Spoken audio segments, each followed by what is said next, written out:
함께 나누신 하나님 말씀은 히브리서 3장 7절로 12절까지의 말씀입니다. 오늘 본 말씀은 그의 음성을 듣거든 이라는 제목을 가지고 함께 말씀 나누기 원합니다.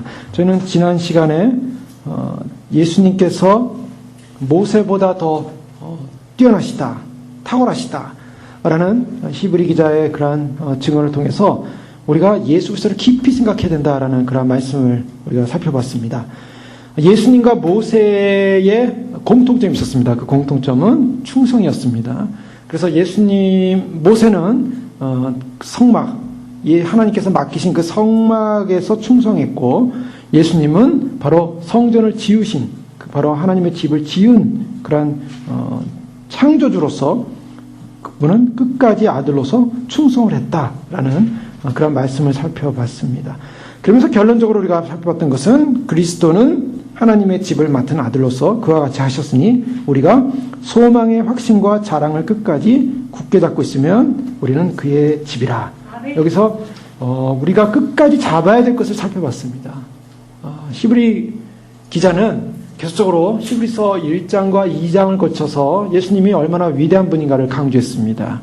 선지자가 예전에는 구약에서는 전했지만 예수님은 그분이 직접 말씀을 전하는 분으로 오셨고, 또 천사를 유대인들은 굉장히 귀하게 여겼습니다. 왜냐하면 천사들은 하나님의 말씀의 계시의 수종자로서 말씀을 전달하는 전달 매개체였기 때문에 유대인들 사이에서는 천사를 우대하고 천사를 높이는 그런 마음들이 있었는데, 그런 천사보다 비교할 수 없을 정도로 예수님은 뛰어나신 분이다.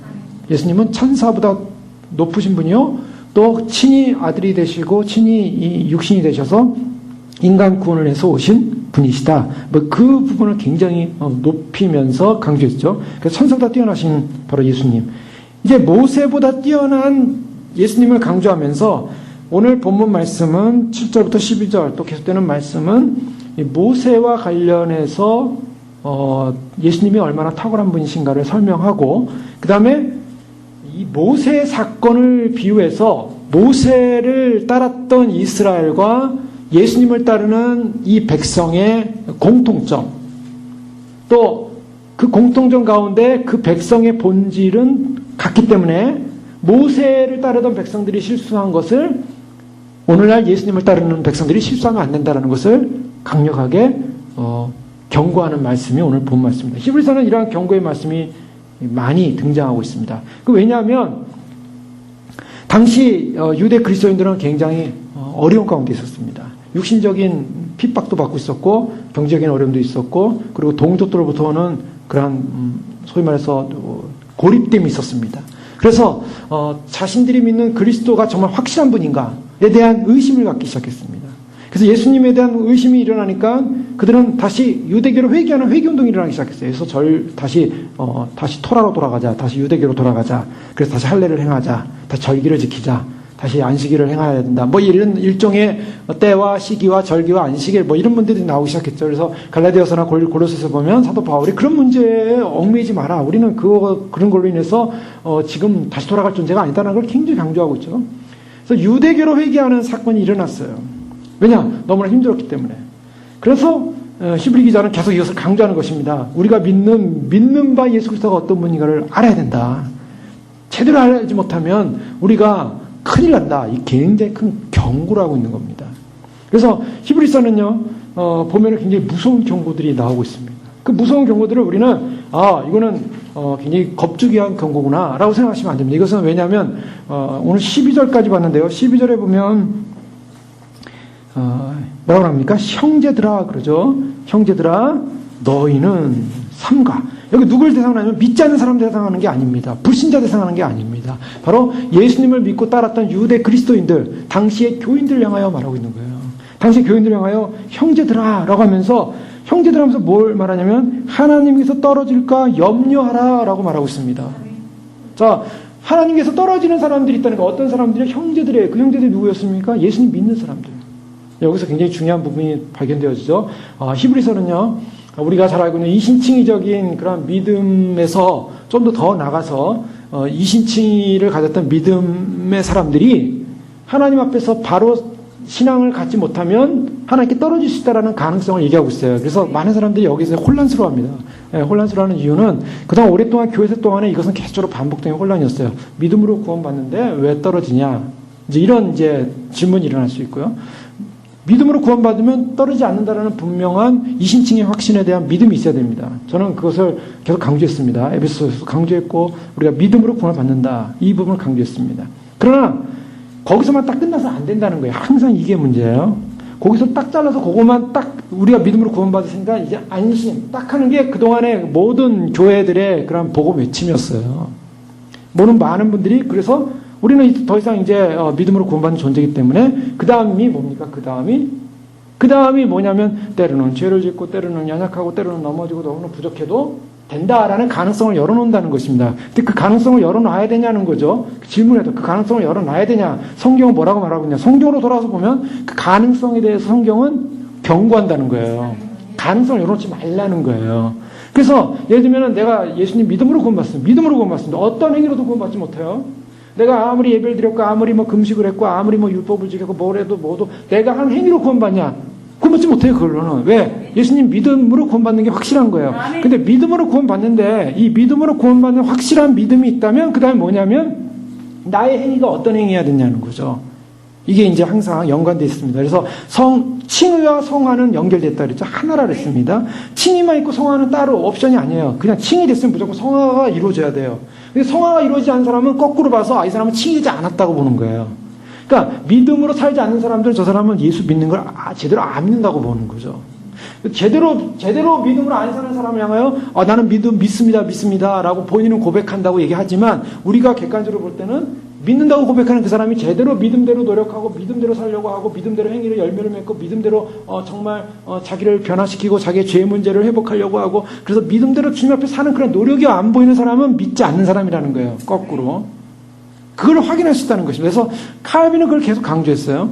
계속적으로 거룩과 성화를 이루지 않는 사람은 믿은 사람이 아니다. 그래서 칼빈의 예정론과 선택론에서 예정되고 선택된 사람은 끝까지 하나님이 구원하시지만 그걸 견인이라고 해요. 성도의 견인.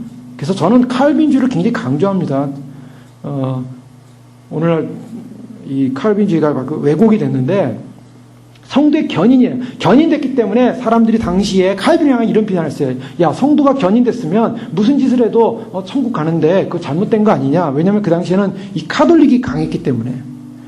칼빈과 마틴 루터는 카톨릭으로부터 종교 결혼한 사람들 아니에요. 근데 카톨릭에서는 뭐냐면 행위를 열심히 했거든요. 금식했죠. 그 다음에 노력했죠. 자기 금욕했죠. 그래서 카톨릭 시대의 사람들 토마스 아킨버스라든가 무슨 이 당시에 많은 영성 경건운을 했던 사람은 수도원 운동을 했고요. 그들은 굉장히 금욕적인 삶을 살았어요. 얼마나 거룩하게 살려고 했는지 몰라요. 저희들의 기독교에서 하는 그런 영성 훈련보다 더 깊은 훈련을 했어요. 그런데 거기에 자유함이 없더라는 거예요. 그래서 칼빈과 마틴 루터가 그걸 발견한 겁니다. 그래서 칼빈이 견인을 얘기하니까, 성도의 견인을 얘기하니까 카톨릭 쪽에서 어떻게 비난했냐면, 그러면 엉망진창으로 살아도 구원받는데 그건 잘못된 것이다. 아니다. 칼빈은 그걸 계속 변론해요. 반증해요. 그래서 칼빈의 기독교 강요를 보면 칼빈이 믿음으로 구원받고 성도의 견인이 일어났지만 그 견인이 일어났고 믿음으로 구원받은 사람이 어떤 삶을 살아야 되는지를 굉장히 변증을 합니다. 그래서 칼빈이 강하게 변증한 것 중에 하나가 야고보서예요. 믿음이 있다고 하면서도 행함이 없는 자는 죽은 믿음이다. 그 사람은 믿는 게 아니다. 칼빈이 그렇게 얘기하고 있고, 끝까지 죽을 때까지 회개해야 된다. 회개 열매를 맺혀야 된다. 칼빈은 계속 그걸 강조하고 있어요. 이제 그런 부분인데요. 자, 오늘 이 히브리서 말씀을 보면서 왜 제가 이 말씀을 드리냐면, 이 말씀이 굉장히 무서운 말씀이에요, 사실. 저도 이런 말씀 대하면은 이 말씀을 어떻게 해석해야 되는가 고민이 많습니다. 왜냐하면 이거를 그냥 이거는 당시에 이스라엘 백성들에게 해당했던 말씀이니까 넘어가자 하고 넘어갈 수도 있어요. 근데 이것은 이스라엘에게 해당되는 말이 아니라 오늘날 예수 믿는 사람에게 해당되는 말이에요.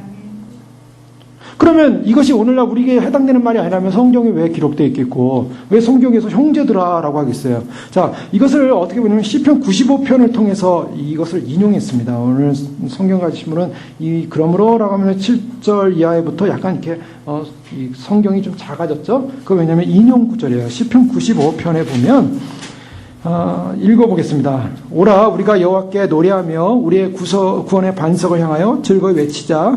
우리가 감사함으로 그 앞에 나아가며 시를 지어 즐거이 그를 노래하자.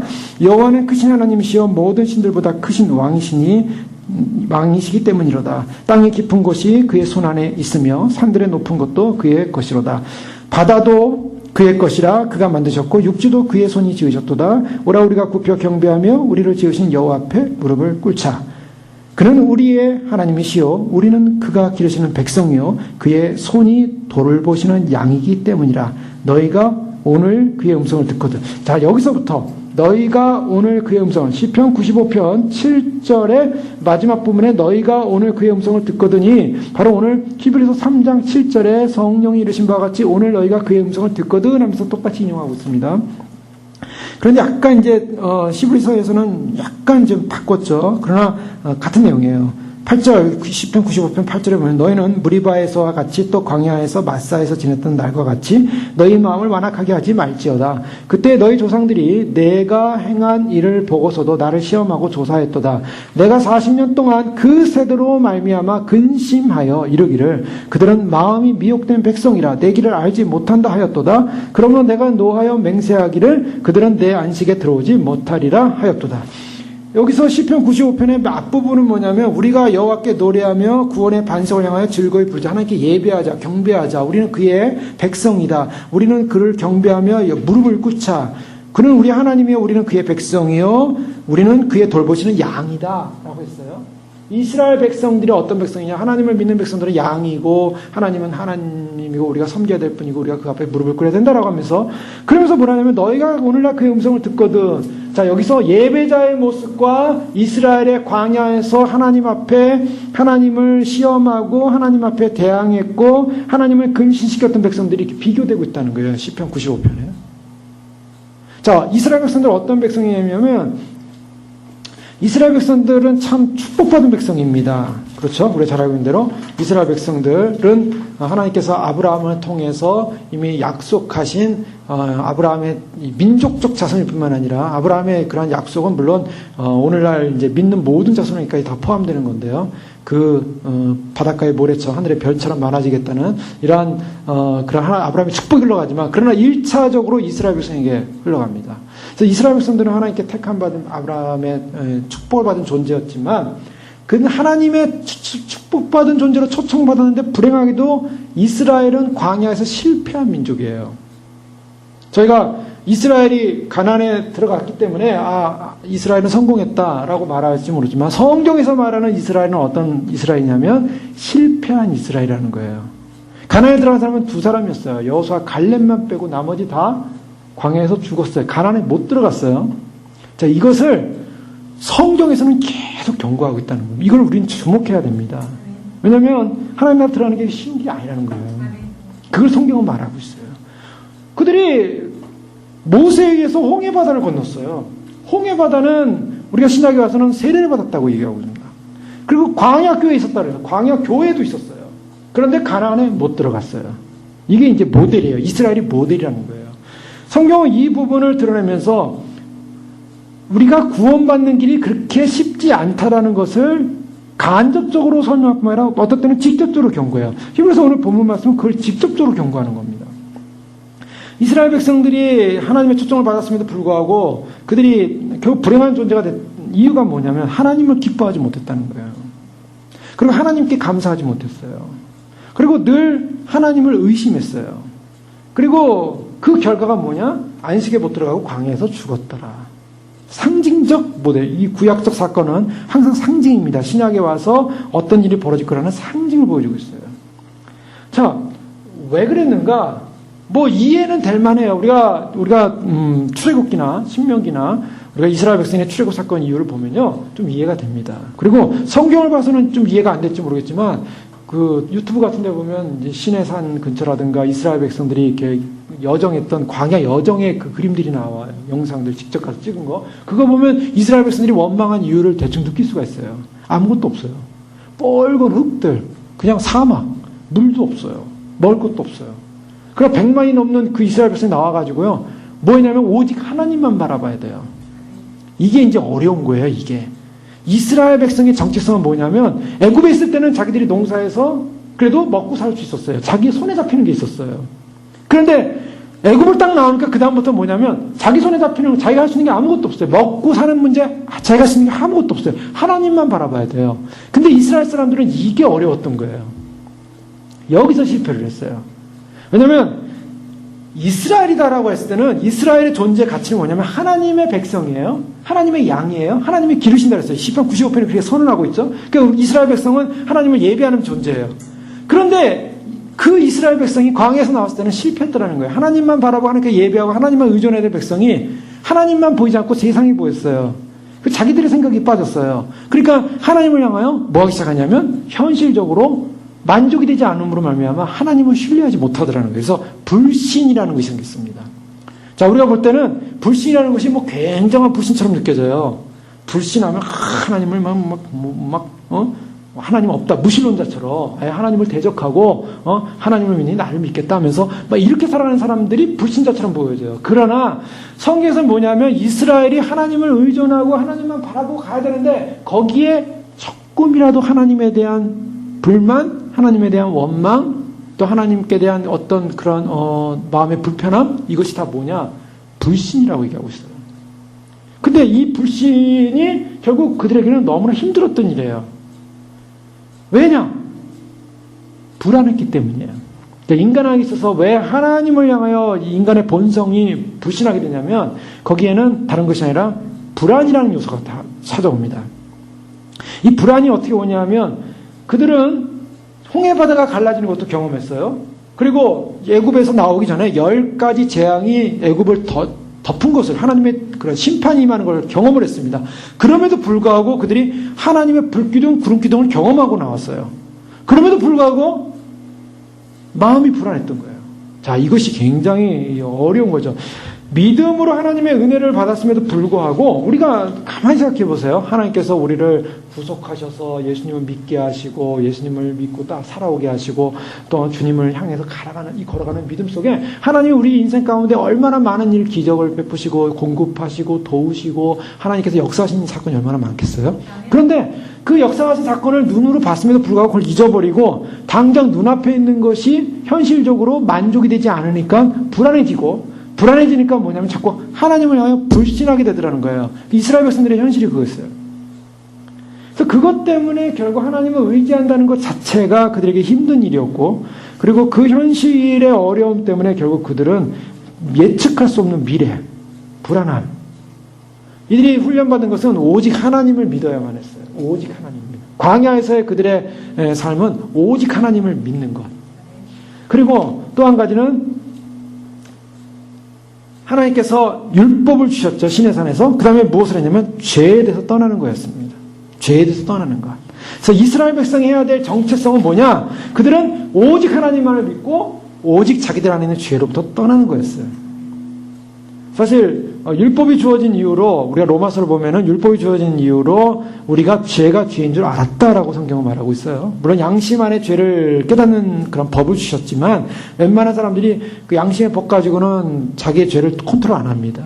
율법이 정죄하고 있어요. 이스라엘 백성들이 율법을 통해서 뭐라 하냐면 자기들이 죄인이라는 걸 깨닫는 겁니다. 그래서 성막을 짓고 또 모세가 그 성막을 지은 곳에 가서 제상을 세워서 레위 지파를 세워서 매일같이 제사를 드리게 하는 그 광야 생활이 뭐냐? 죄 짓지 말라. 광야에서 뭐 했냐면 죄 짓지 말라, 죄 씻는 그런 제사, 그 다음에 하나님만 신뢰하라. 그런데 출애굽기 15장, 16장, 17장에 가면요, 이스라엘 백성들이 나오자마자 막 2달도 안 지났는데 막 불만을 갖기 시작해요. 먹을 물이 없었어요. 먹을 물이 없으니까 막 처음에 마라의 쓴물에 가서 막 불만하지 않습니까? 그랬더니 하나님께서 나뭇가지를 넣어서 물을 달게 하죠. 그 다음에는 뭐냐면 먹을 것이 없다 그러니까 고기를 못 먹는다, 먹을 것이 없다 그러니까 하나님이 고기를 메추라기를 보내줘요. 그리고 또 만나를 보내줘요. 그 다음 사건은 뭐냐면 물이 없다라고 또 원망해요. 그래서 출애굽기 17장에 보면은 모세와 다툽니다. 이스라엘 백성이 모세와 다투는데요. 모세가 막 밀리는 거예요. 이스라엘 백성들이 막 우리가 물도 없는데 여기까지 데려나와가지고 우리를 죽이려고 하냐 막 이러면서 막 모세한테 모세가 막 밀리면서 이제 저들이 나를 돌로 들어서 나를 칠까 합니다. 막 그렇게 흥분했어요. 이스라엘 백성들이. 물 못 먹는다. 그래도 도로 들어가지고 모세를 치려고 할 때 하나님께서 반석 하나를 가르치면서 반석을 치라면 물이 나올 것이다. 그래서 이런 사건들, 일련의 사건들이 있었는데요. 이런 일련의 사건들이 뭘 말하냐면 하나님께서 그 일련의 사건들에 대해서 굉장히 불쾌하게 생각하셨고 굉장히 그것을 슬퍼하게 생각했어요. 그래서 이스라엘 백성들은 항상 어떠냐면 하나님을 떠난 존재들이었다. 하나님을 떠난 존재들이었고 하나님 앞에 죄를 늘 범했다. 이렇게 성경은 말하고 있습니다. 그래서 그들이 그런 환경과 조건 속에서 하나님을 의지하지 못하고 하나님을 향하여 늘 거역했다. 신명기 9장 7절에 보면 너는 광야에서 내 하나님 여호와를 경록케 하던 일을 잊지 말고 기억하라. 하나님을 경록케 하던 거를 잊지 말고 기억하라는 거예요. 왜 경록했는가? 내가 애굽 땅에서 나오던 날부터 이곳에 이르기까지 늘 여호와를 거역했다. 늘 여호와를 거역했다. 이스라엘 백성들을 뭐라고 했냐면 거역하는 백성들. 하나님을 늘 거역하는 백성들. 그러니까 하나님의 마음을 한 번도 편하게 해주지 않은 백성들이라고 성경은 말하고 있어요. 하나님의 율법 앞에서 자신이 죄인인 것을 깨닫고 늘 죄를 씻는 것과 하나님 그분만을 절대적으로 신뢰하는 것만을 두 가지만 했으면요 이스라엘 백성들이 성공했을 거예요. 전부 가나안에 들어왔을 거예요. 근데 그들은 실패했어요. 그래서 오늘 경고하기를, 오늘 말씀은요 지금 유대 그리스도인들이 잘못하면은 옛날 이스라엘과 똑같은 실수를 할 수 있기 때문에 그런 실수를 하지 말랍니다. 그래서 이 말씀을 보면은 이 말씀이 굉장히 무서운 말씀이에요. 무서운 말씀인데 이 무서운 말씀을 우리가 어떻게 받아야 되냐면 이것은 주시는 이유는 분명합니다. 맨 마지막에 하나님께서 떨어질까 조심할 것이 뭐냐면 경고하는 거예요. 일로 가면 안 된다. 일로 가면 위험하다. 일로 가면 쉬운 말로 죽는다. 떨어진다라는 것은 죽는다는 거예요. 구원받지 못한다는 거예요. 왜 칭의된 하나님의 백성들, 교회 성도들이 왜 구원받지 못하느냐? 잘못된 길을 빠지면 그렇다는 거예요. 그 잘못된 길이 뭐냐? 그것은 뭐냐면 이스라엘이 했던 죄들. 이스라엘이 무슨 죄를 했습니까? 속에서 쉬운 말로 하면 하나님을 원망하고 하나님에 대한 불신을 가졌고 더 좀 신학적인 용어로 하면 배교했다는 거예요. 하나님을 배신했다는 거예요. 하나님을 배신하는 신앙을 갖게 되면 이거는 사망의 길이다. 이것을 경고하고 있는 것입니다. 성경은요, 그래서 우리가 이 성경을 양면 다 종합적으로 봐야 되는 게 하나님의 구원과 소망과 약속들을 다 약속하고 있습니다. 그래서 우리가 그 약속을 향해 달려가고 있습니다. 그 약속을 향해 달려가는 사람들은 어떤 삶을 살아야 되느냐? 약속을 하면 달려가면서, 그 소망을 향해 달려가면서 우리 안에 불평, 원망, 또 불신, 이런 것을 하고 달려가는 것은 아무 의미가 없다는 거예요. 만약 약속을, 소망을 가지고 달려간다면 우리 안에 여호와께 경배하자, 여호와께 예배하자, 감사로 제사를 드리자, 주님을 찬양하자, 이걸로 달려가야, 그 소망에 달려가야 되는데 시편 95편의 표현이 그거예요.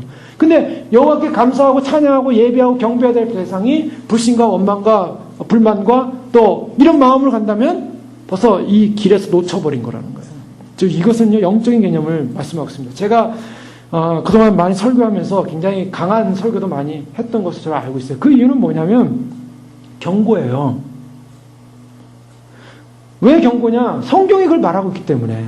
저는 항상 무엇을 말하냐면 내가 설교를 하면서 내가 설교 말하는 것을 주님은 이 페인에도 이렇게 그 페인을 의사들이 1부터 10까지 한다 그러잖아요. 근데 페인이 어디까지냐면 2이다, 3이다, 4다, 10이다 그러면 굉장히 페인이 높은 거 이렇게 하는 것처럼 만약에 성경에서 경고를 하기를 오늘 히브리서 3장 말씀에 경고하기를 이 경고는 10을 말하고 있어요.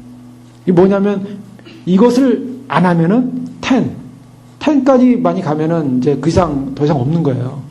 마지막 리밋이 10이에요. 근데 성경에서 뭘 말하냐면 이 경고는 10이다. 이렇게 말하고 있는데 제가 이것을 딱 보고 각색을 하는 겁니다. 그래서 이걸 2이나 3으로 각색을 하는 거예요. 하나님이 그렇게 경고했지만 하나님이 우리를 사랑해서 다 구원하실 겁니다. 이래 보십시오. 그러면 듣긴 좋죠. 그런데 이 말씀은 어떻습니까? 이 말씀의 강도는 그런 게 아니에요. 이 말씀의 강도는요, 죽는다예요.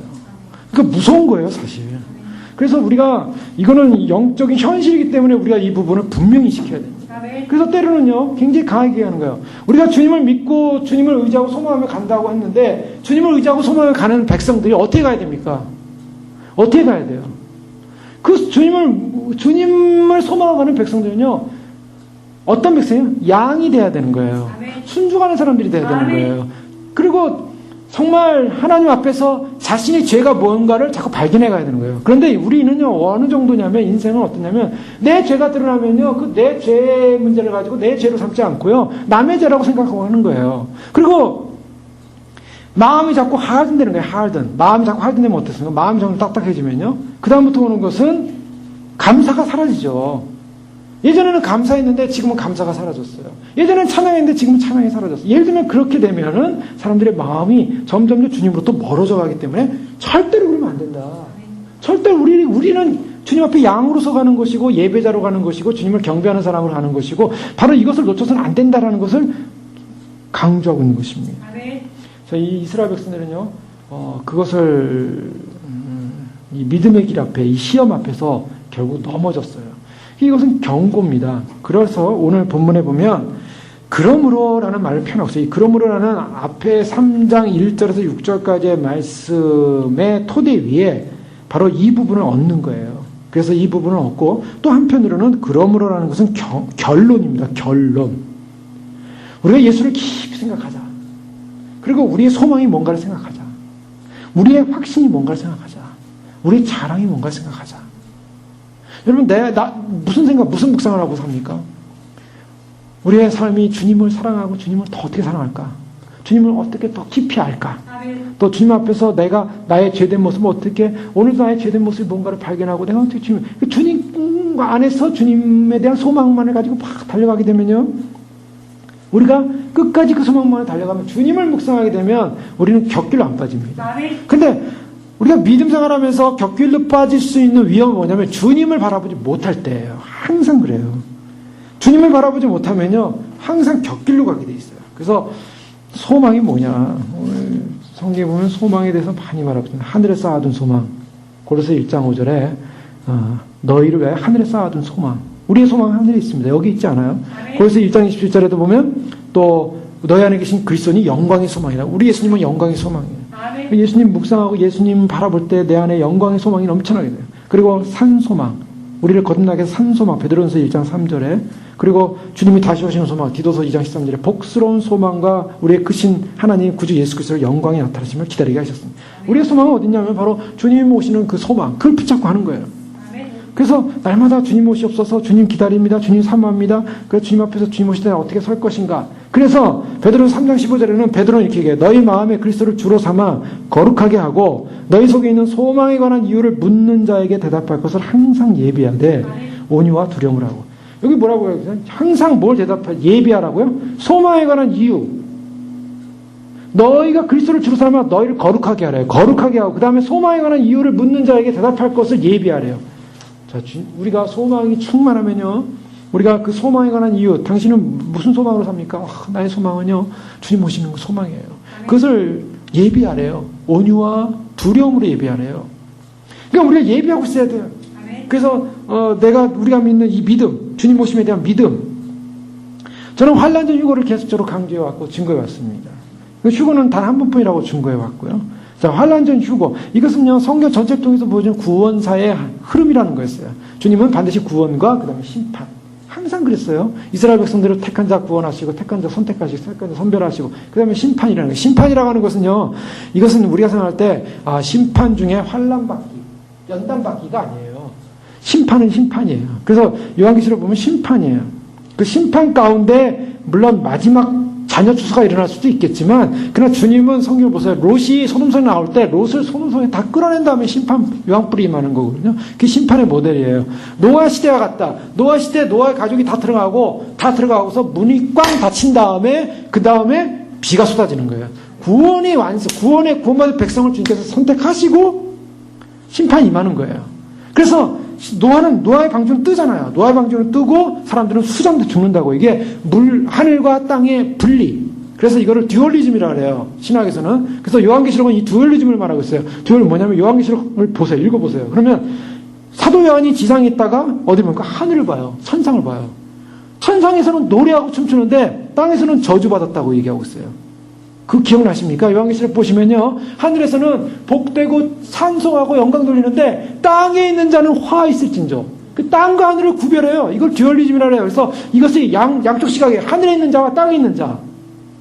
즉 뭐냐면 이 땅은 어떤 곳이냐면 땅은 바벨론이요. 땅은 멸망받아요. 아까 우리가 세상 나라들은 멸망당하나 하나님의 교회 영영하리라. 예, 이것이 구별되는 사건이래요. 구별되는 사건.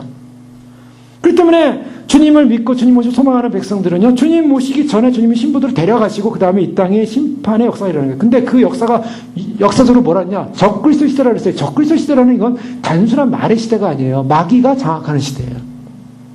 지금은 예수님께서 이 땅의 주인으로서 또 성령님께서 이 땅에 오셔가지고 교회들 가운데 역사하심으로 말미암아 마귀가 다 활동을 할 수가 없어요. 천사들이 와 있고요. 성령님께서 운행하고 있고요. 교회와 믿음의 백성들이 빛의 역할을 감당하기 때문에 사단이 뭔가를 다 하고 싶어도 못해요. 근데 이제는 사단이 점점 드러나가지고 다 무너지고 있잖아요. 인간의 사상 무너지고 있죠. 철학 무너지고 있어요. 인간의 모든 도덕률 무너지고 있어요. 지금 모든 법들도 다 무너지면서 소위 말해 성경에 말하는 죄라는 것이 예전에는 죄였는데 이제는 죄가 아닌 시대로 바뀌고 있어요. 전부 바뀌고 있어요. 이게 뭐냐면 사단의 시대가 시작된다는 거예요. 이게 지금 모든 인간 질서가 무너지고 시작했어요.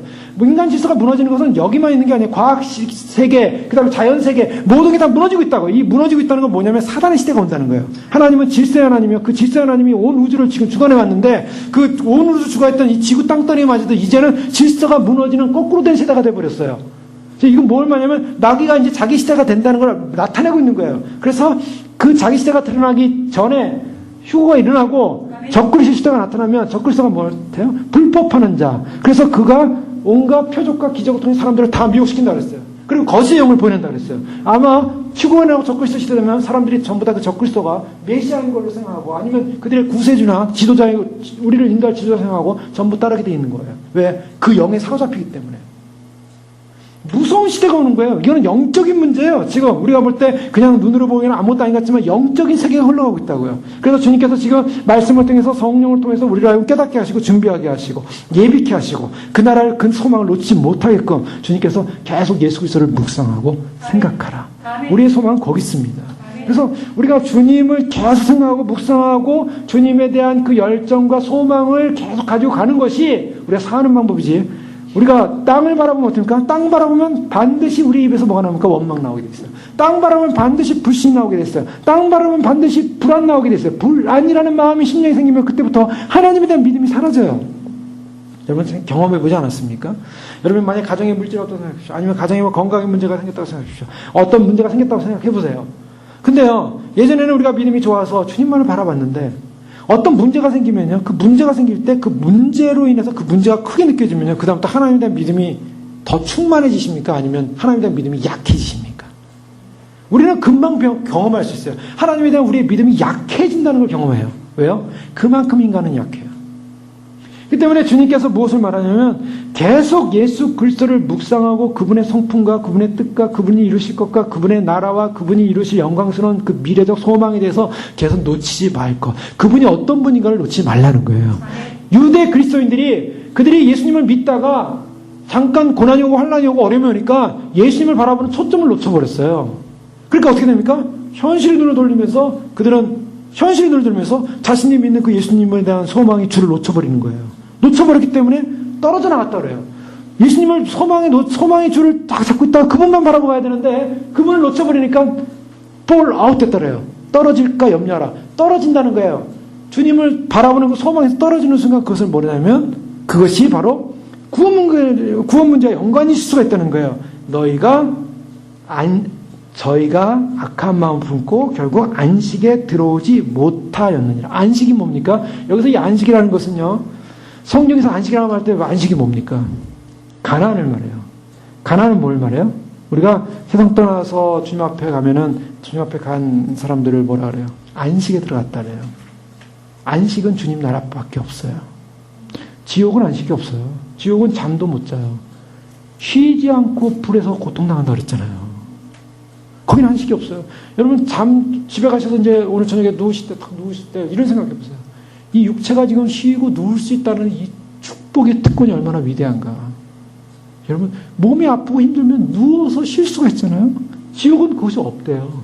저는 누울 때마다 그런 생각이에요. 지옥에는 누워도 쉴 수가 없는 곳, 고통이 많은 곳. 그렇게 생각하면 우리는 어떻게 해야 됩니까? 절대 그것과 상관없는 말씀대로 진리대로 주님을 사랑하고 주님 뜻대로 살다가 영원한 안식, 주님과 함께하는 영원한 행복의 그 영원한 생명의 에너지가 계속 넘쳐나는 생명수강 있죠. 생명수 강가에 열매들 맺히죠. 그것을 먹고 소생하죠. 거기 있는 이파리가 우리를 치유하죠. 거기는 계속적으로 생명이 일어나는 곳이에요. 하나님 그분이 생명이기 때문에 상상할 수 없는, 그래서 거기를 안식이라는 거예요. 그런데 문제는 뭐냐면 그 형제들이 하나님을 향하여 그 손을 놓쳐버리니까 안식에 못 들어가더라는 거예요. 누가요? 형제들이. 이걸 경고하고 있는 거예요. 그래서 예수님 믿다가도 우리가 칭이 됐어도 우리가 믿는다 분명히 확신을 갖는데 어떻게 그럴 수 있는가? 어떻게 그럴 수 있는가? 여러분 생각해 보세요. 어떻게 그럴 수 있는가? 뭐 된단한 굉장한 대역 죄를 져야만이 안식에 못 들어가는 게 아니에요. 하나님에 대한 어떤 마음을 품었는가? 하나님이 어떤 마음을 품었는가? 자, 이사야 1장 3절에 보면요. 소는 그 임자를 알고 나귀는 주인의 구유를 알건만은 이스라엘은 알지 못하고 나의 백성은 깨닫지 못하는다. 이스라엘 백성들에게 문제는 뭐냐면 예배를 드렸어요. 제사를 드렸어요. 그래서 이사야서 전체를 보면요. 이스라엘 백성들이 열심히 유대 성전에서 제사를 드렸어요. 그런데 하나님이 말씀하시기를 그들이 나를 알지 못한다라고 얘기하고 있어요. 우리가 정말 주님 모시기 전에 우리의 영적 싸움은 바로 여기 있습니다. 영적 싸움은요, 우리의 마음이 정말 이스라엘 백성들처럼 실패하지 말라. 이것이 오늘 주는 메시지예요. 저들은 회개치 않았어요. 로마서 2장 5절에 보면 다만 내 고집과 회개치 않은 마음을 따라 진노의 날, 곧 하나님의 의로우신 판에 나타나는 그날에 임할 진노를 내게 쌓는도다. 내 고집과 회개치 않은 마음. 우리는 날마다 회개해야 될 이유가 뭡니까? 사실 마음이 부드러워져야 회개가 가능해요. 마음이 부드러워져요. 그래서요, 회개할 때 회개가 안 되는 사람은 어떻게 합니까? 가슴을 치는 거예요. 왜 가슴을 칩니까? 이놈은 마음이 딱딱해져서 회개할 마음을 잃어버렸어요. 그래서 가슴을 치면서 하나님 내가 이렇게 강팍하게 됐습니다. 강팍하게 됐어요. 8절에 보면 광야에서 시험하던 날에 거역하던 것 같이 너희 마음을 완고하게 하지 말라. 강팍하게 하지 말라. 이스라엘 백성들은요, 하나님에 대한 불신이 오니까 하나님을 향하여 강팍해지기 시작했어요. 그리고 또한 불신앙이 생겼어요. 누가 믿지 않는 악심. 믿지 않는 걸 뭐라면 악심이라고 그래요. 악심. 그래서 믿지 않는 악심을 품고 살아계신 하나님께 떨어질까 염려하라. 여러분, 주님을 소망하고 기다리고 갈망하고 항상 깨어 기도하라. 기다리고 기도하면서 그날을 준비하고 깨어있으라. 이 주님이 그 말씀하셨을 때 어떤 말씀이었어요? 주님 오실 때 대충 아니까 그때 가서 깨어있으라. 이게 아니에요. 언제든지 오시니까 깨어있으라. 그래서 언제든지 오시니까 주님 깨어있겠습니다. 오늘도 깨어있겠습니다. 이게 신앙이라고요. 이게 신앙. 그러니까 오늘도 깨어있는 신앙. 그러니 적그리스도가 나타나기 전에 주님이 오실 때 주님 데려가 주세요. 깨어있고 준비하고 예비하고 그래야 되는데 요즘은 많은 사람들이 다 잠들어 있다 이거예요. 잠들어 있다. 휴거가 언제 일어날까? 누가 언제 일어난다고 얘기했습니까? 그러나 시간은 다가오고 있어요. 점점 다가오고 있어요. 그렇죠? 우리가 알았던 세상의 모든 상황과 조건들 가만히 있는 게 아니에요. 지금 하나씩 진행되고 있고 하나씩 나타나고 있고 하나씩 가고 있어요. 그렇기 때문에 우리는 오늘도 깨어서 준비하는, 중요한 것은요, 깨어서 준비하는 그 신앙을 주님이 축복하신다는 거예요. 그리고 그 깨어서 준비하는 신앙을 주님께서 인내의 상급으로 다 체크해놓고 있다는 거예요. 여러분, 많은 사람들이 깨어 준비하고 기다리는 게 헛된 시간 낭비하는 거 아니냐라고 생각할 수도 있어요. 아닙니다, 절대로. 그럼 깨어서 준비하면 뭐 하겠습니까? 세상 나가서 뭐 할 거예요? 예전에 세상 못 본 거, 예전에 세상에서 즐기지 못한 거, 그거 즐기면서 다닐 거예요? 그럼 어디로 가는 거예요? 주님께 향하는 겁니까? 세상으로 향하는 겁니까? 그거는 주님께 향하는 게 아니죠. 세상으로 가는 거죠. 그럼 왜 주님께 향하다가 세상으로 돌아갑니까? 그걸 타락이라는 거예요. 타락이 딴 게 아니에요. 왜 타락했느냐라고 할 때, 주님 저 타락한 적 없는데요? 타락한 적 없어요. 주님 열심히 믿었는데요. 지금도 믿고 있고요. 그런데 주님 모실 땐 타락했대요. 뭘 타락해요? 주님 모시면 소망합니다. 사랑합니다. 오늘도 깨어 준비합니다. 라고 하다가, 내가 주님 모시면 대한 소망이, 그 긴장이 좀 더 느슨해지면서, 주님은 그렇게 빨리 안 올 수도 있지 않을까? 또 아니면은 주님은 그렇게 우리가 긴장하면서 사는 걸 기뻐하실까? 아니요. 긴장하면서 사는 걸 기뻐하세요. 왜 그러냐면, 긴장함을 놓쳐버리면 나태해지고 영적으로 게을러집니다. 절대적인 사건이에요. 우리가 긴장할 때는요, 말씀을 보고 기도하고 주님 앞에 정말 아주 주님과의 관계를 놓치지 않으려고 노력하지만, 긴장을 딱 놓쳐버리는 순간은 뭐냐면, 우리는 게을러져요. 그렇게 심각하지 않아요. 그러니까 주님 앞에 기도하려고도 안 하고요. 말씀 읽으려고도 안 하고요. 그래서 이거를 뭐라 하냐면 죄악적 나태함이라고 합니다. 그래서 점점 영적으로 죽어가는 거예요. 잠들어가는 거예요. 자 졸며 잘세 뭐니까 자 졸며 잘세가 왜 졸며 자겠습니까? 사람들이 주님 오실 때 졸며 잔댔어요. 그러니까 그런 현상이 오고 있는 거예요. 그래서 주님 오실 때 가까우는 겁니다. 전부 점점 저는 그걸 계속 설명해 드렸어요. 계속 설명해 왔고 주님은 계속 기질할 것이다. 계속 기질하는데 어떤 분들은 나갈 것이다. 한번 훅 하면 나갈 것이다. 어떤 사람은 안으로 들어올 것이다. 이 말씀이 얼마나 중요하면 이 말씀 하나하나가 우리가 지금 사는 길이라는 거예요. 이 말씀을 붙들고 가는 게 사는 길이에요. 말씀 안 붙들으면은 우리는 죽습니다. 우리가 깨닫는 마음과 생각을요, 점점점 어떻게 하기 시작하냐면, 영적으로 깨우지 못하면 자꾸 망각시켜요. 그래서 하나님의 말씀을 깨달았는데, 그 깨달은 말씀을 스스로 잊어버리게 해요. 스스로 이렇게 빼버려요, 스스로. 이런 현상이 일어납니다. 그래서 말씀을 들어도요, 말씀을 내가 말씀을 받아들여야지, 말씀을 내가 살아야지, 이것이 빠져버렸어요. 이게 빠져버리고, 말씀을 빼버리기 시작해요. 말씀 빼버리고, 그리고 포기해버려요. 그 말씀 내가 꼭 그렇게 해야 되나? 안 해도 되지 않겠는가? 뭐 그냥 나는 그렇게 살면 되는 거 아닌가? 이렇게 하면 자꾸 말씀 빼버리기 시작합니다. 이것이 나타난 현상이에요. 그 다음에 나타나는 현상은 내가 주님을 더 순종하고 따라가겠다는 어떤 그런 동기가 아니라 물론 이렇지는 않을 거라고 봅니다. 세상적이고 더 감각적인 대상들에게 더 애착을 느낄 수가 있어요. 그래서 존 오웬은요 이런 얘기를 했습니다. 하나님의 음성이나 말씀은 사람들이 그것을 대적하여 죄악적인 강팍함을 품지 않으면 거부할 수도 없고 저항할 수도 없는 성질과 혈액과 능력을 가지고 있습니다. 이게 무슨 말이냐면 하나님의 말씀은요 저항할 수 없다는 거예요. 거절할 수 없다는 거예요. 어떨 때만 예외입니다. 마음에 강팍할 때만. 마음이 강팍해지면 하나님의 말씀을 거절하고 저항할 수 있다는 거예요. 그러나 마음이 강팍하지 않은 상태에서는 거절하고 저항할 수 없다는 것입니다. 말씀이 신중하게 계시되었으나 말씀은 신중하게 계시되었으나 하나님께 회심하지 못한 자마다 자발적으로 말씀에 고집스럽게 저항합니다. 사람들이 그들의 마음과 생각에 새로운 고집과 강팍함을 더하면 그들이 선입견이나 혐오감을 가지고 말씀을 거역할 것이며 그들의 욕심과 부패한 소욕을 사랑함으로써 말씀의 작용을 방해할 것입니다. 이제 잘 보십시오. 이 말씀을 듣는 분들에 대한 태도였어요. 존 오웬은요, 청교도 신학자로서 그분의 신학이나 그분의 그러한 영성을 거부할 사람 아무도 없어요. 자, 이 존 오웬은 그러므로 하나님께서 그들을 멸망하도록 내버려 두신다 할지라도 하나님께는 잘못이 없습니다. 뭐라고 말하고 있냐면요. 하나님 말씀을 제대로 안 듣거나 못 받아들이거나 결국 그 말씀을 계속적으로 내가 마음과 생각에 그것을 거부하게 되면은 어떤 현상이 일어나냐면 멸망한다는 거예요. 아멘. 무서운 말씀입니다.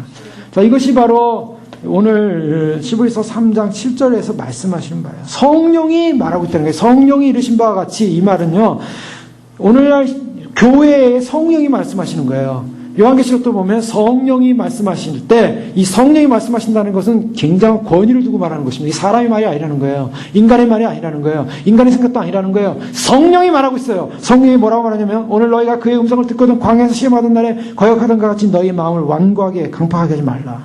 거기서 너희 열조가 나를 시험하여 증험하고 40년 동안 나의 행사를 보았느니라. 그러므로 내가 이 세대에게 이 세대라는데요. 시편 95편에는 그 세대라고 말하고 있어요. 그 세대라는데 오늘 성령이 뭐라고 하면 이 세대를 바꿨어요. 그래서 이 세대, 즉 유대 그리스도인 세대, 오늘날은 바로 우리에게 노하여 이르기를 그들이 항상 마음이 미혹되어 내 길을 알지 못하는도다 하였고, 여기서 이제 굉장히 중요한 것은 이스라엘 백성들이 왜 이렇게 실패를 했는가? 위기입니다. 위기. 그들에게 있어서는 어떤 면에서는 인간적으로 위기였어요. 자, 하나님 안에서는 참 축복인데요. 하나님과 함께 모세의 인도를 받아서 광야로 나온 건 축복이었어요. 축복입니까? 저주입니까? 애굽이 축복입니까? 모세의 인도를 받아서 지금 광야 나와서 이게 축복이에요, 지금. 그런데 그들은 뭐라 생각하면 위기라고 생각해요, 위기. 우리에게 위기가 왔다. 이게 아이러니예요. 세상이 보는 눈과 인간이 보는 눈과 하나님의 관점은 완전히 다른 거죠. 우리가 주님을 사모하고 주님을 기다립니다. 주님을 사모하고 기다리면서 주님 사모하는 믿음으로 우리가 출발했어요. 이게 위기입니까? 아니면 축복입니까? 축복이에요.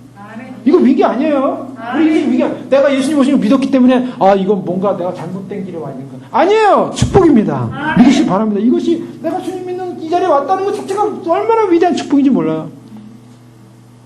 내가 이것을 축복의 자리에 와 있다는 사실을 믿고 주님을 신뢰하는 거예요. 여기서부터 우리가 해야 될 일은요, 주님만 신뢰하는 거예요. 주님만. 여기서 훈련이 이거예요. 우리가 이제 예전에는 애굽에 있었고, 예전에는 우리가 주님 오심 준비하지 못했고, 예전에는 그냥 세상 속에서 그냥 헤매다 살면서 나의 만족을 살고 있었어요. 어떻게 하면 세상이 편하게 살고, 또 주님이 이렇게 편하게 사는 것 자체가 복인가 보다. 그것이 복인가 보다. 하면서, 남들은 저렇게 더 좋은 복 받았는데, 나도 그 더 좋은 복 받기 위해서 그냥 주여 주시옵소서 하면 살았어요. 그런데 주님 오심을 알고 나서 이게 복이 아니라 주님이 복이라는 걸 알게 됐어요. 아멘. 주님 오심이 복이에요. 그분이 목적이 돼버린 거예요. 그것이 바로 거듭남입니다. 그 광야, 이제 애굽을 넘어왔어요. 이제 주님이 나의 복이고 주님이 나의 생명이십니다. 주님이 나의 만납니다. 주님과 더불어 먹고 주님이 주시는 생명수의 물을 마시고 주님과 함께 걸어가는 거예요. 근데 이거는 미래가 불확실해요. 항상 인간적으로 볼 때 미래가 보이지가 않아요. 또 다음에 어떤 사건이 벌어질지 보이지 않아요. 보입니까? 우리 교회도 늘 보이지 않았어요. 한 걸음 걸으면 또 안 보이고, 한 걸음 걸으면 또 안 보이고, 뭐 성도들이 왔다 가고 이런 걸 경험하면서 어떻게 합니까? 보이지가 않아요. 보이지가. 그러나 어떻게 왔습니까? 주님이 보호하셨습니까? 안 보였습니까? 보호하셨습니다. 이제까지 왔어요. 주님이 인도해 오셨어요. 이 말씀은 증거되고 전파되고 있고, 이것저것의 말씀이 사람들이 듣고 영혼들이 깨어나고 있고. 왜요? 주님이 어떨 때는 만나를, 어떨 때는 매출하기를, 어떨 때는 어떻게 하시고 이렇게 해서 하나님께서 인도하고 계신다. 우리는 뭐만 바라봐요? 주님만 바라보고 가는 것입니다. 아멘. 이스라엘은요, 바로 주님만 바라보는 그 현실에서 실패했어요. 왜 실패했냐면 주님만 바라보는 이 길은 쉽지 않은 길이에요. 사실 인간적으로부터 불안한 거예요. 두려운 거예요. 근데 이 불안하고 두려운 것이 그들에게는 위기로 느꼈어요. 위기로 느껴질 때는 이제 이게 위기다라고 할 때는 불신이 오는 겁니다. 여러분 어떻습니까? 우리의 인생 전체를 통해서 우리가 주님 모시 준비하는 걸 통해서 내가 지금 위기다라고 생각하십니까? 위기다고 생각하지 마시고요. 주님을 더 바라봐야 할 때구나. 아멘. 주님의 기적을 맛봐야 될 때구나. 아멘. 주님의 역사하신 걸 소망합니다. 이렇게 고백하시기 바랍니다. 아멘. 그러면 그것이 위기가 아니에요. 그 위기가 아니고 오히려 그것이 주님과 주님의 역사를 목도할 수 있는 기회가 되는 줄 믿습니다.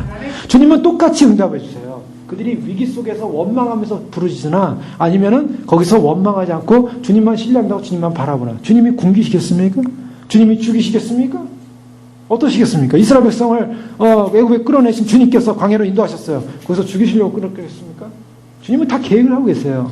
근데 계획하고 주님이 주시려고 하는데 주님을 신뢰하지 못하니까 어떡합니까? 거기 위기라고 생각되니까 주님을 향하여 원망이 일어나고 주님을 향하여 불편한 마음을 가지고 잘 표현하기 시작했어요. 근데 주님은 내가 준다 하고 주셨어요. 그렇지만 주님의 마음이 불편했어요. 그래서 주님의 마음을 슬프게 했어요. 주님은 그들을 이끌어서 인도하시고 약속을 하고 그런 작정으로 가나안으로 데려갈 작정으로 인도하셨는데 그들이 그걸 신뢰하지 못하니까 주님이 주시긴 주시되 기쁘지 않게 주신다고요. 그러니까 얼마나 이스라엘 백성들이 안타까웠습니까? 위기냐? 내가 지금 위기 가운데 있냐? 자, 위기라는 것은 나를 망가뜨리지 않습니다. 사람을. 그러나 위기가 주는 위기는 뭡니까? 자신을 드러내게 돼 있어요. 그것이 위기의 역할입니다. 자, 위기라는 것은 우리가 편안하게 모든 것이 잘 돼갈 때는 좋게 가요. 그리고 아무 문제 없다고 생각돼요. 그런데 우리가 인간적으로 볼 때 위기라고 생각되는 어떤 상황이 오면 그때 어떠냐는 거예요. 자, 이때 이제 신앙이 나타나는 거예요. 우리의 삶에서 우리가 주님을 믿고 신뢰하는 이 믿음으로 왔는데 이 믿음으로 오는 이 과정 속에 여기가 지금 위기가 아닌가 하는 이런 생각을 할 때가 있어요. 근데 그때 내가 어떤 존재인가? 시편 95편은 뭐냐면 우리가 여호와께 경배하자. 이 시편 95편 앞부분을 보면 뭐라고 합니까? 지금 위기 상황에서 지금 고백하는 거예요. 오라! 우리가 여호와께 노래하며 우리의 구원의 반석을 향하여 즐거이 외치자. 아멘. 우리가 감사함으로 그 앞에 나아가며 시를 지어 즐거이 그를 노래하자. 여호와는 크신 하나님이시여 모든 신들보다 크신 왕이시기 때문이로다. 아멘. 자, 지금 이 위기 상황에서 이 시편 기자는 뭐라고 얘기합니까? 하나님을 더 예배하자. 하나님을 더 찬양하자. 우리의 구원의 반석을 높이자. 감사하자. 이렇게 나가고 있어요. 승리자입니다. 아멘. 그런데 승리하지 못한 사람은 8절 이하예요. 이스라엘 백성들은 위기 상황에서 어땠냐면, 그때부터 뭐 했냐면, 그때부터 하나님을 향하여 하나님이 이럴 수 있으니까 우리가 하나님이 정말 계시고, 어느 정도였냐면요, 하나님이 정말 신실하신가? 하나님이 정말 우리를 구하실 수 있을까? 하나님이 과연 계신가? 안 계신가? 이런 말을 했어요.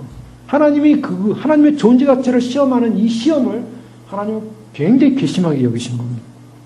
그 괘씸하게 여긴 결과가 뭐예요? 안식에 못 들어갔어요. 이게 무서운 심판이랄 거예요. 그건 하나님이 우리의 믿음을 달아보시는 거예요. 믿음. 그래서 그 믿음이 과연 지금 있느냐? 내가 생각할 때 인간적으로 볼 때 위기라는 상황에서 뭘 하고 있느냐? 누구를 바라보고 있냐는 거예요. 누구를 봐. 예수를 깊이 생각하라는 말은 바로 거기 있는 거예요. 우리가 예수님을 깊이 생각해서 예수님이 그분이 어떤 분인가를 우리가 알 때, 우리가 인간적으로 생각할 때 위기라는 상황에서 정말 과연 하나님께 노래할 수 있을까? 하나님께 찬양할 수 있을까? 하나님께 경배할까? 어떻습니까, 여러분? 정말 위기 상황에서 하나님께 노래가 나오십니까? 아니면 걱정과 탄식과 원망과 두려움과 불신과 여러 가지 그런 것들에서 휩싸여 버립니까? 이것은 정말 쉬운 일은 아니에요. 인간적으로 우리가 이스라엘 사람들보다 더 위대했기 때문에 우리가 더 찬양을 더 할 수 있다. 그건 아니죠. 우리가 이스라엘 사람들 똑같이 싸우면 똑같이 원망했을지도 몰라요. 바울을 보십시오. 바울이 복음 전하다가 이제 빌립보 감옥에 갇히지 않습니까? 빌립보 감옥에 갇혔을 때 막 두들겨 맞았죠. 그리고 막 거의 기절했어요. 혼절했어요. 그러고 나서 바울과 실라가 깨어나서 그 다음에 한 게 뭡니까? 찬양하기 시작했어요. 자, 이것이 굉장히 중요하죠. 환경이 좋을 때 찬양하는 거 가능한 얘기예요. 교회 예배당 좋고 시스템 좋고 또 뭐 좋고 그래서 다 좋을 때 찬양하는 거 얼마나 할 수 있어요. 여러분 환경이 나쁠 때 우리가 찬양할 수 있는 거, 우리가 인간적으로 볼 때 환경이 좀 부족하고 좀 열악하고 한다 할지라도 최선을 다해 하나님 앞에 찬양하게 되는 그 믿음이 귀한 점 믿습니다.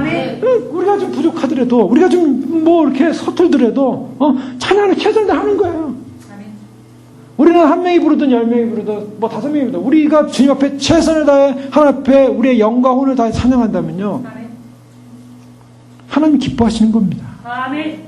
자, 지금 시편 기자는 바로 그렇게 고백하는 거예요. 지금 이런 상황에서 하나님을 찬양하고 높이자. 그분은 크신 왕이다. 땅의 깊은 곳이 그의 손 안에 있으며 산들의 높은 것도 그의 것이로다. 뭘 두려워하겠냐는 게 하나님이 다 지으셨는데 바다도 그의 것이라. 그가 만드셨고 육지도 그의 손이 지으셨도다. 오라 우리가 굽혀 경배하며 우리를 지으신 여호와 앞에 무릎을 꿇자. 그는 우리 하나님이시여 우리는 그가 기르시는 백성이며 그의 손이 돌보시는 양이기 때문이라. 너희가 오늘 그의 음성을 듣거든. 그 다음에 이렇게 나오는 거예요. 이 시편 기자는요, 이런 위기 상황, 어려운 상황, 여러 조건적으로 힘든 상황에서 하나님 앞에 자신이 누군가를 알았어요. 나는 양이고 하나님은 지으신 분이에요. 그렇기 때문에 나는 예배합니다. 경배합니다. 우리가 여호와께 노래하며 부르자. 그러면서 그 찬양이 있어요. 바로 이 시편 95편을 가지고 지은 찬양이에요. 이스라엘이 무리바에서 환경이 사로잡혀가지고 그들이 결국 하나님 앞에서 원망하고 하나님을 향하여 참으로 불만을 갖기 시작했을 때 참 주님이 이 출애굽기 17장에 보면 이스라엘 자손의 온 회중이 여호와의 명령대로 신광야에서 떠나 그 노정한 대로 르비딤의 장막을 쳤으나 백성이 마실 물이 없는지라. 백성이 모세와 다투어 이르되 우리에게 물을 주어 마시게 하라. 모세가 그들에게 이르되 너희가 어찌하여 나와 다투느냐. 너희가 어찌하여 여호와를 시험하느냐. 거기서 백성이 목이 말라 물을 찾으며 그들이 모세에게 대하여 원망하여 이르되 당신이 어찌하여 우리를 애굽에서 인도내어 우리와 우리 자녀와 우리 가축이 목말라 죽게 하느냐. 모세가 여호와께 부르짖어 이르시되 내가 이 백성에게 어떻게 하리까. 그들이 조금 있으면 내게 돌을 던지겠나이다. 이런 상황이 벌어졌어요. 신광야에서 또한 시내산에서 율법받을 때 황금우상, 또 가데스바네아에서 결국 하나님 가나안 땅에 들어갈 수 없다라고 그들은 원망하기 시작했고, 그들은 또 시딤에서 모압 우상에게 죄를 짓고, 하여간 처음부터 끝까지 그들은, 그래서 더 중요한 것은요, 하나님의 세키나를 받고 하나님의 영광을 받고 또 광야에서 하나님의 임재를 받고 성막이만 하는 역사를 받고 불기둥 구름기둥 뭐 홍해바다 갈라지는 거 다 봤어요. 이런 걸 목도했는데 40년 동안 목도했다 그래서 40년 동안 하나님 역사를 봤어요. 만나를 매일같이 먹었고요. 그럼에도 불구하고 그들은 하나님을 향하여 불신하는, 마지막까지 불신해요. 마지막까지 가데스바네에 돌아와서 또 불신해요. 그리고 시딤에 또 불신하고요. 자, 예수님께서 우리 위해 십자가에 못 박혀 돌아가셨습니다. 그리고 부활하셨어요. 그리고 우리에게 뭘 주셨습니까? 성령을 보내주셨어요. 자, 이건 뭡니까? 이스라엘 백성이 목도한 것 똑같은 목도예요. 우리에게 성령님이 임하고 있어요. 주님이 우리를 위해 돌아가셨어요. 이것은요, 확실한 증거입니다. 구약적 증거는 율법이었지만 오늘날 증거는 말씀을 통해 주님이 역사하고 있고 이 말씀을 우리에게 증거했어요. 그래서 주님께서 오늘날 이러한 말씀을 가지고 있는 믿음의 백성들은요, 결코 미혹되지 말라는 거예요. 미혹이 뭡니까? 미혹이라는 것은요, 주님을 바라보고 주님만 따라가야 될 사람이 주님을 못 바라보는 게 미혹인 거예요. 그래서 10절에 보면 그러므로 내가 이 세대에게 노하여 이르기를 그들이 항상 마음이 미혹되어 내 길을 알지만 내 길이 뭐예요? 내 길? 하나님의 경륜, 하나님의 섭리, 하나님의 뜻, 하나님의 계획입니다. 내 길을 알지만 하나님의 길이 어디 있어요? 하나님은 구원하시는 분이에요. 그래서 이스라엘 백성들을 구원의 길로 인도하시니 가나안으로 인도하는 거예요. 가나안으로 인도하는 것이 하나님의 길이었어요. 하나님의 경륜이에요. 그래서 주님 오시는 영광이네요. 오늘날하면 주님 오시는 영광의 길이에요. 주님 오시는 길을 주님께서 예비하고 계신데 그 길을 알려주고 계신데 어떤 사람들은 그 주님 오시는 길을 놓쳐버리는 거예요. 그걸 소망하지 못하게 되는 거예요.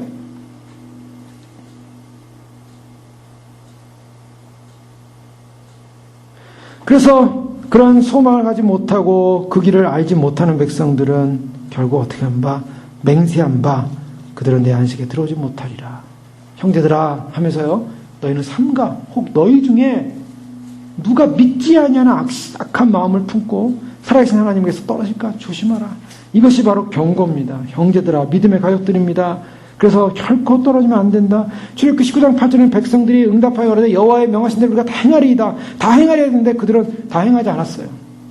그래서 그들은 떨어져 나갔어요. 성경은 뭐라고 하냐면 베드로서 1장 10절에 이렇게 권고합니다. 그러므로 형제들아 더욱 힘써 너희 부르심과 택하심을 굳게 하라. 너희가 이것을 행한 즉 언제든지 실족지 아니하리라. 실족이라는 건 떨어진다는 거예요. 뭐가 떨어진 거예요? 너희 부르심과 택하심을 굳게 하라. 힘써. 더욱 힘써. 그래서 우리가 결코 떨어지지 않는 길이 뭔가? 우리가 결코 떨어지지 않는 길은 뭔가? 부르심과 택하심을 굳게 하는 거예요. 떨어지지 아니하리라. 실족지 아니하리라. 베드로도 말하고 있는 게 실족할 수 있다라는 거예요. 이 실족이라는 것은요, 잠시 믿음의 상처를 받아가지고 이렇게 헤매는 게 아니에요. 그래서 실족이라는 것은 구원에서 떨어지는 걸 말해요.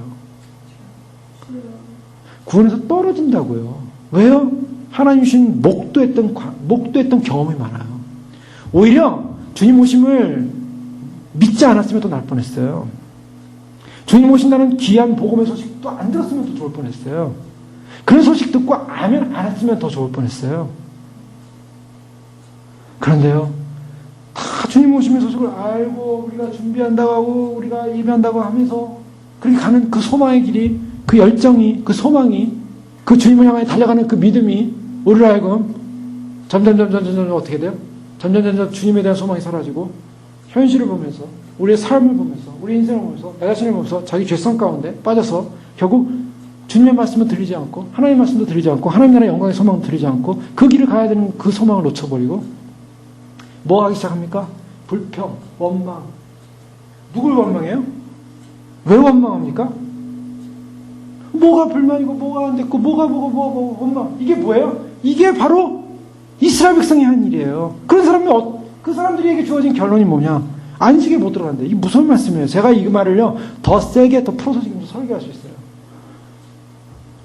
그런데 또 오해가 될 수도 있고 그래서 중요한 건요, 성경에서는 부르심과 택하심을 굳게 하라. 붙잡아야 돼요. 왜 그걸만 붙잡고 가면 되는데요.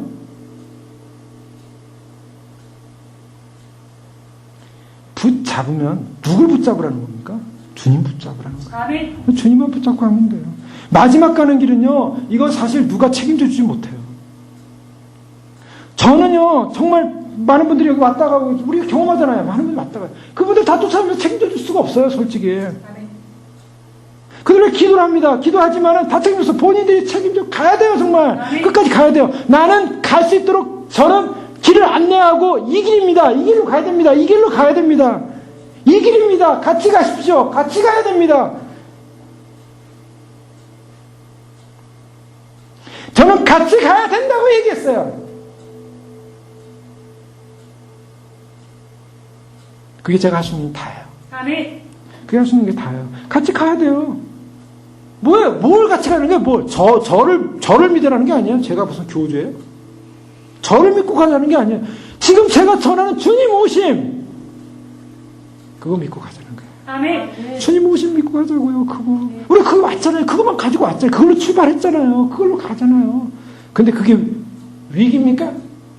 축복입니다. 아멘. 끝까지 축복이에요. 아멘. 저는요, 이걸 축복으로 생각하고, 저는 얼마나 이 길이요, 축복이에요. 정말 기뻐요. 왜요?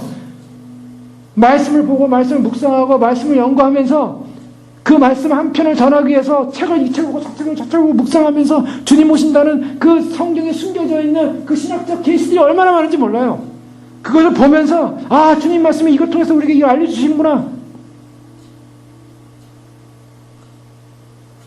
그래서 한 구절이라도, 한 뜻이라도 더 알아서 우리가 알게 되고, 깨닫게 되고, 그렇게 인식하게 되고, 그 주님을 만나게 되고, 그 안에서 주님을 만나게 되고, 주의 오심을 준비하게 되고, 주의 나라 영광을 소망하게 되고. 여러분, 지금은 몰라요. 주님 오셨을 때 저는 기대해요. 주님 오실 때 뚜껑을 딱 열었을 때, 누가 승리자인지. 아멘. 누가 승리하지? 여러분, 우리 승리해야 됩니다. 아멘. 승리하는 비결은 단 한 가지예요. 우리를 부르심과 택하심을 굳게 하라. 아멘. 우리 부르셨어요. 휴거 백성을 부르셨다고요. 믿습니까? 아멘. 휴거 백성, 내가 정말 휴거를 소망하고 주님의 신부로서 그날을 소망하고 주의 오심을 준비하고 그 부르심과 택하심을 굳게 해야 돼요. 택하신 거예요. 그 믿음을 주셨다는 것은 그것을 하나님 택하셨다는 걸 믿으시기 바랍니다. 여기에 진정한 택함이 있어요. 그 요한계시록 설교할 때 제가 그랬잖아요. 주의 오심 믿어지는 분들은요, 주님이 택하신 분들이라고. 그러니까 아무나 안 믿어져요, 지금. 주변의 사람도 전해보면 알잖아요. 안 믿는다고. 믿어도 말로 하고, 마지막 때라고 얘기하지만, 진짜 주님 오신 소망하고 가냐고요. 주님 오신 소망하는 게 아니라 전부 이상한 데 소망 가지고 있어요. 무슨 이상한 율법을 지켜야 된다, 뭘 해야 된다. 이상한 주변 일들을 하고 있어요. 저는 그런 거를 신학적으로 가르친 적도 없고, 저는 얘기도 하지 않아요. 정말 더욱 힘써. 하나님 나를 부르셨습니다. 나를 택하셨습니다. 이거 얼마나 기쁜 일이에요. 얼마나 감동스러운 일이에요. 이건 누구한테 뺏길 수 없는 일이라고요. 누가 내 영혼을 책임지겠어요? 누가 내 영혼을. 내 영혼을 책임질 사람은 아무도 없어요. 주님 앞에 내가 매달리는 거 외에는 없어요. 그러니까 주님만 바라보면서 내가 주님 앞에 매달립니다. 주님 말씀 사모합니다. 주님 말씀 기대합니다. 내가 그 주님 오시는 날까지 내가 힘써 내가 그날 달려가겠습니다. 자, 이 심령을 가지고 나아갈 때 떨어지지 않는다고 말하고 있습니다. 여기 오늘 말씀에 형제들아, 너희는 삼가 혹 너희 중에 누가 믿지 않냐는 악한 마음을 품고 살아계신 하나님께서 떨어질까? 여기 믿지 않는 마음을 뭐라고 표현하고 있냐면 악한 마음이라고. 주님 오실 때 그랬어요. 주님 오실 때 너 주님 오심 믿었냐? 저는 주님 오시면 안 믿어지더라고요. 악한 마음이라고 얘기하고 있어요. 악한 마음. 우리가 이 사람 참 악독한 사람이다. 이 사람 참 악독한 사람이다. 나쁜 짓 많이 했다. 이런 사람은 악한 사람이라고 할 거예요. 그런데 오늘 주님은 주님을 믿지 않는 마음, 주님의 약속을 믿지 않는 마음, 소망을 믿지 않는 마음, 그 소망을, 그 자랑을, 예수 그리스도의 영광을, 예수 그리스도의 오심을, 예수 그리스도의 통치를, 예수 그리스도의 승리를 믿지 않는 마음, 악한 마음, 이 사람은 살아계신 하나님에서 떨어진다. 무서운 말씀입니다. 내가 예수님 사모합니다. 사랑합니다. 기다립니다. 여기에 휴거의 비결이 있지 않습니까? 내가 주님을 사모하고 주님 믿습니다. 주님 기다립니다. 사모합니다.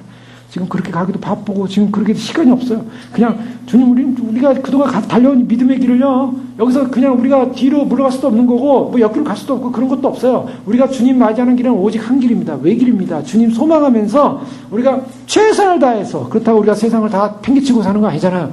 우리가 최선을 다해서 사는 거예요. 최선을 다해서. 그러나 우리의 마음은 세상에 없어요. 세상에 어떤 상황도 나한테 위기가 될 수 없어요. 우리는 지금 광야에 와 있어요. 광야에 사는 일은 오직 주님만 바라보는 거예요. 주님만 신뢰하는 거예요. 주님 믿습니다라고, 주님 믿습니다라고 한 걸음 뛸 때 주님께서 그 믿음을 보고 그 한 걸음 한 걸음마다 축복의 줄을 믿습니다.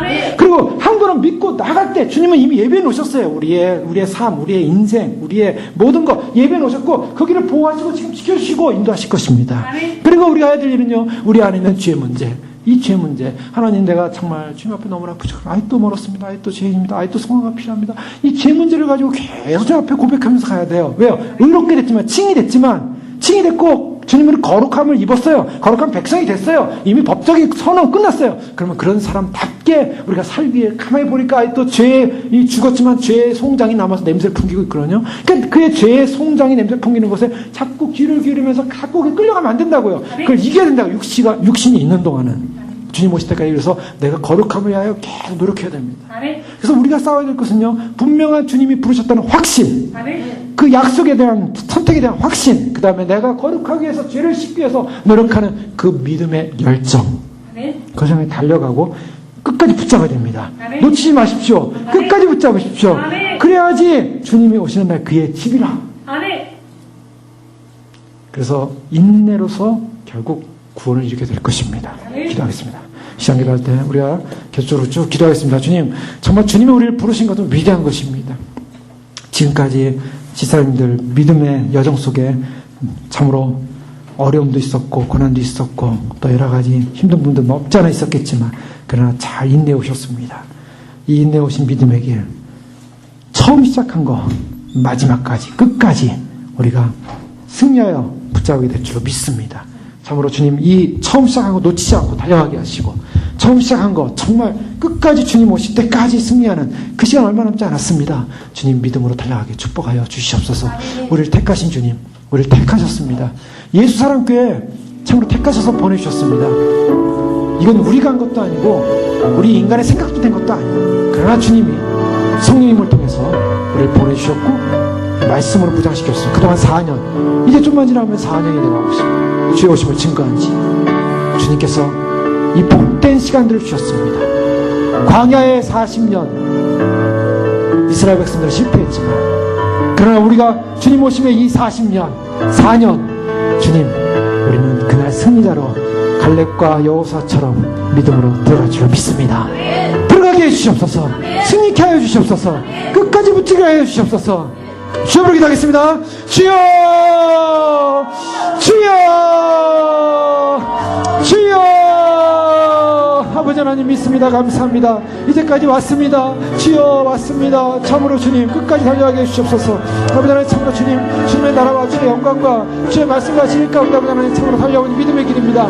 결코 빼앗기지 않게 해주소서. 놓치지 않게 해주소서. 아버지 하나님 참으로 주님, 아버지 하나님 참으로 주님, 주님께서 우리가 말씀하신 그 말씀들 아버지 하나님 참으로 주님, 우리가 볼 때 얼마나 참으로 주님, 참으로 무서운 말씀들이 있었는지 아버지 하나님 참으로 주님, 우리가 생각할 때 그 영혼 생각할 때 아버지 하나님 참으로 얼마나 불쌍했는지요. 아버지 하나님 참으로 주님, 아버지 하나님 우리는 참으로 위기 속에 있다고 생각했지만 그러나 그것이 위기가 아버지 하나님 내 마음에 내 심령에 주님 오심을 사모합니다. 기다립니다. 사랑합니다. 소망합니다. 아버지 하나님 참으로 주님, 많은 분들이 아버지 이곳에 왔다 가지만 아버지 하나님 저들이 아버지 하나님 저들의 영혼을 우리가 다 책임질 수가 없습니다. 아버지 저들은 증거할 뿐입니다. 선포할 뿐입니다. 아버지 하나님 참으로 주님, 그 영혼들 불쌍히 주시옵소서. 끝까지 가야 된다고, 함께 가야 된다고, 같이 가야 된다고 아버지 그렇게 외치고 함께 간 믿음의 길이었습니다. 아버지 하나님 이제 우리가 결코 빼앗기지 않겠습니다. 놓치지 않겠습니다. 어떤 이유든 어떤 사건이든 어떤 상황이든 아버지 하나님 교회는 아버지 하나님 주님의 말씀의 반석에 서어질 것입니다. 아버지 하나님 주님이 얼마나 기뻐하시는 교회가 될까, 얼마나 주님이 소중하신 교회가 될까, 얼마나 주님께서 참으로 원하시는 교회가 될까 아버지 하나님 참으로 생각해 볼 때